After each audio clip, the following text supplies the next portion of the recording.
در قسم حربی 0307 خشونت‌های سرحدی کمیته دولتی امنیت جمهوری تاجیکستان در ناحیه به نام میر سعید علی حمدانی از شهر و ناحیه‌های جمهوری جوانان خدمت وطن مادر و صافدلانه ادا نموده ایستادند.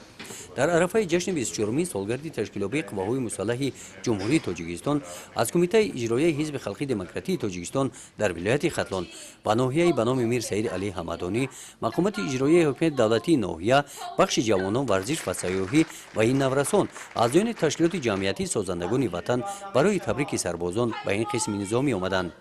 از قسم نظامی ما نه تنها هر جشن و چهاربینی که ما در قسم نظامی میکنیم با سربازا و مکتب و تحصیلات میانه عمومی شهرک جماعت شهرک و دهات ناحیه را به اینجا دعوت میکنیم و از سربازا از جای خواب و خورد و خوراک سربازا دیدن میکنن. امروز شرایط خیلی خوب هست که در این قسم نظامی سربازا از همه چی با خبر هستن و چیزی یگان چی نیست که سربازا تنقیزی نکنه، همش نغز خوب میباشند. در وخوری با سربازان قید کرده شد که اساسگزار صلح و وحدت ملی پیشوای ملت پرزیدنت جمهوری تاجیکستان محترم امامعلی رحمان با در نظر داشت سهم جوانان در رشد جامعه و اشتراک فعالانه آنها در حیات سیاسی و اقتصادی مملکت سال 2017 را سال جوانان اعلان کرد. احمد جان علیزاده در برآمدش نزد سربازان محتوای پیام پیشوای ملت را شرح داد. او قید نمود که خدمت به وطن این هنری جوان مردانه است. بهترین و ارزنده ترین فرزندان ملت تاجیک در صفهای قواهای مسلح جمهوری تاجیکستان خدمت میکنند. شرف و سرفرمانده عالی قواهای مسلح جمهوری تاجیکستان محترم امامعلی رحمان و قواهای سرحدی تاجیکستان.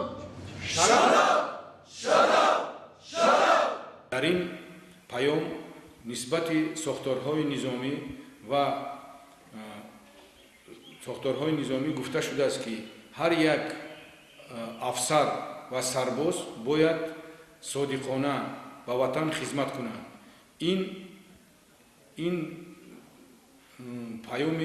گفته‌های پیام را ما در عمل تطبیق نموده، حالا مرز و بوم وطن را حمایه کرده ایستادیم. در این قسم حربی قرض هر یک شهروند حمایه مرز و بوم وطن است. در وخوری با سربازان اعضایان تشکیلات جمعیتی سازندگان وطن در موضوع خدمت به وطن نزد سربازان صحنه جالب را نمایش داده نشان دادند که جوانان امروز شرف و ناموس وطنداری را حمایه کرده وطن را از همه خطر و خطرهای نامطلوب جهان معاصر امین نگاه می‌دارند.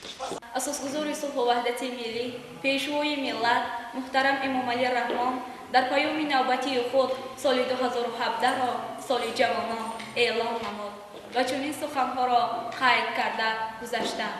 جوانان باید از همه قشرهای جامعه بیشتر فعال باشند، تشبس‌های سازنده پیشنهاد نمایند، رمزهای دولتی مقدسات ملی را حفظ کرده خود را از همه خوف و خطرهای جهانی نامطلوب امین نگاه دارند و پرچم بردار این سرزمین مرز و بوم و کشور مقدسمان باشند. احمد جان علیزاده و نمایندگان مقامات اجرایی حکومت دولتی ناحیه به نام میر سعید علی حمدانی در این روز با سربازان صحبت نموده با شرایط و خدمت آنها شناس گردیدند. گزارش خواجه نظریف خدای نظر ظهروف از ناحیه به نام میر سعید علی حمدانی برای برنامه اطلاعاتی نوید.